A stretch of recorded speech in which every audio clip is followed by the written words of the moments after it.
HCU Hyderabad central యూనివర్సిటీలో నిజంగా ఏం జరుగుతుంది? ఒక సైడ్ చూసుకుంటే రేవంత్ రెడ్డి మళ్ళీ వాళ్ళ పార్టీ వాళ్ళు ఏమంటున్నారంటే ఆ 1600 ఎకర్స్ ఉంది ఇప్పుడు సద్యానికైతే. దాంట్లో 400 ఎకర్స్ తీసుకొని మేము ఐటీ హబ్ అంటే ఒక లేఅవుట్లా చేసి ఐటీ కంపెనీలకి ఇస్తాం. సో దాని నుంచి వచ్చే రెవెన్యూ కూడా హైదరాబాద్ డెవలప్ చేయడానికి యూజ్ చేస్తాం. మళ్ళీ ఇంకొకటి తెలంగాణ డెవలప్ చేయడానికి జనాలకే కదా యూజ్ చేస్తామని కాంగ్రెస్ పార్టీ మళ్ళీ రేవంత్ రెడ్డి గారు చెప్తున్నారు. దాంట్లో ఇంకొకటి మెన్షన్ చేస్తున్నారు, మేము ఎటువంటి నేచర్కి కానీ లేదంటే అక్కడున్న అనిమల్స్ కానీ లేదంటే అక్కడున్న చెరువులు కానీ డిస్టర్బ్ చేయం. మేము చాలామంది అక్కడి నుంచే చదువు వచ్చాం. సో ఈ 400 ఎకర్స్ అనేది 100% డెవలప్మెంట్ కోసం. అయితే ఇక్కడ స్టూడెంట్స్ని మిస్గైడ్ చేసి ఆపోజిషన్ పార్టీ వాళ్ళు, రాజకీయ పార్టీలు ప్రొటెస్టులు చేపిస్తున్నారు, కొన్ని గుంటనక్కలు ఉన్నారు అని రేవంత్ రెడ్డి గారు చెప్తున్నారు. సో ఆపోజిట్ చూసుకునేదైతే స్టూడెంట్స్ ఏం చెప్తున్నారంటే ఇలాగే మేము ఇచ్చుకో వెళ్తుంటే, అంటే ఇప్పుడు ఫస్ట్ అది దాదాపు 2300 ఎకర్స్ ఉండేది, అది ఇప్పుడు సద్యానికి 800 ఎకర్స్ ఇలాగే వేరే వేరే గవర్నమెంట్లు అంటే వేరే వేరే టైంలో వేరే దీనికి ఇచ్చే డెవలప్మెంట్కి ఇప్పుడు సద్యానికి అయితే 1600 ఎకర్స్ ఉంది. సో దాంట్లో కూడా ఇప్పుడు 400 ఎకర్స్ ఐటీ కంపెనీలు కానీ ఇచ్చేస్తే ఫ్యూచర్లో చాలా ఇబ్బంది అవుతుంది. ఒక ఎగ్జాంపుల్ ఇస్తాను నా పాయింట్ ఆఫ్ వ్యూలో. సో ఇప్పుడు ఎగ్జాంపుల్ ఢిల్లీని తీసుకుందాం. ఢిల్లీ ఎయిర్ క్వాలిటీ ఎంత ఇబ్బంది అవుతుంది అని చాలామందికి తెలిసి ఉంటుంది. ఇప్పుడు హైదరాబాద్కి మెయిన్గా ఈ గచ్చిబౌలి ఏముందో దాంట్లో కూడా మెయిన్గా ఈ హెచ్సియు చాలా ఇంపార్టెంట్. ఎందుకంటే ఇప్పుడు మేము ఏదో ఒక 10 years 20 yearsకి ప్లాన్ చేసేది కాదు, ఒక 100 200 300 yearsకి ప్లాన్ చేయాలి.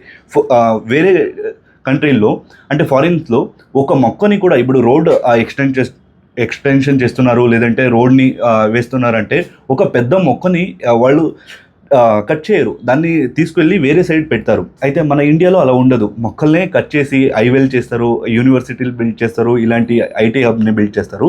సో ఇప్పుడు సద్యానికైతే 400 ఎకర్స్. సో నెక్స్ట్ ఇలాగే ఇచ్చుకొని వెళ్తుంటే నెక్స్ట్ హైదరాబాద్ ఎయిర్ క్వాలిటీ కూడా ఢిల్లీలా అవుతుంది. సో దాన్ని మేము గుర్తుపెట్టుకోవాలి. అక్కడ స్టూడెంట్స్ ఏం చెప్తున్నారంటే చూడండి, కాంగ్రెస్ గవర్నమెంట్ కావాలని సాటర్డే సండే వర్క్ చేసి, సాటర్డే సండే ఎందుకంటే కోర్టు ఉండవు కదా, సో అప్పీల్ చేయడానికి కూడా అవ్వదు, సో అప్పుడే వర్క్ చేస్తున్నారు. సో ఇది ఇల్లీగల్గా చేయడానికి ట్రై చేస్తున్నారని. సో ఇప్పుడు గవర్నమెంట్ వాదా ఏంటంటే ఇది తెలంగాణ గవర్నమెంట్ బిలాంగ్ చేసిన ప్రాపర్టీ. సో దాన్ని మేము తెలంగాణ డెవలప్మెంట్ కానీ హైదరాబాద్ డెవలప్మెంట్ కానీ యూజ్ చేసుకుంటామని. ఇప్పుడు ఆపోజిట్లో స్టూడెంట్స్ వాదా ఏంటంటే చూడండి, దానికి యూనివర్సిటీ ప్రాపర్టీనే కావాలన్నా వేరే సైడ్ డెవలప్ చేసుకోవచ్చు కదా, అంటే వేరే సైడ్ హైదరాబాద్ అవుట్స్కర్ట్స్ కానీ లేదంటే వేరే ప్రాపర్టీని చూసుకోవచ్చు కదా అని. సో ఇదేంటి అయితే ఇక్కడ మేము హైలైట్ చేయాల్సిన ఇష్యూ ఏంటంటే అది నార్మల్ ప్రాపర్టీ అయితే ఏం ఇష్యూ లేదు, అక్కడ ఒక ఫారెస్ట్ ఉంది, అక్కడ చాలా అనిమల్స్ ఉన్నాయి, అక్కడ చాలా చెరువులు ఉన్నాయి, వింత అనిమల్స్ ఉన్నాయి. సో దాన్ని ఎంత కాపాడాల్సిన జవాబారి మా పైన ఉంటుంది. ఇదైతే ఇప్పుడు ఏం వాళ్ళు డెవలప్ చేయాలనుకుంటున్నారో దాన్ని సిటీ అవుట్ సైడు లేదంటే వేరే ప్రాపర్టీల్లో డెవలప్ చేసుకోవచ్చు. సో ఇంకా చాలా ఎక్స్ప్లెయిన్ చేయాలనుకున్నా, అయితే కొంచెం టైం ఫస్ట్ వీడియో కాబట్టి అంత నీట్గా ఎక్స్ప్లెయిన్ చేయలేకపోతున్నా.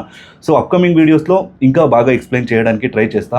అండ్ నా తెలుగులో ఏమైనా మిస్టేక్ ఉంటే దయచేసి క్షమించండి, ఎందుకంటే నా మదర్ టంగ్ అనేది కన్నడ, మాది నేటివ్ వచ్చేసి కోలార్, ఉన్నది బెంగళూరులో. సో మా కోలార్ తెలుగు కూడా వేరేలా ఉంటుంది. సో చాలా ప్రాక్టీస్ చేసి ఇప్పుడు సద్యానికైతే ఇంత నేర్చుకున్నా.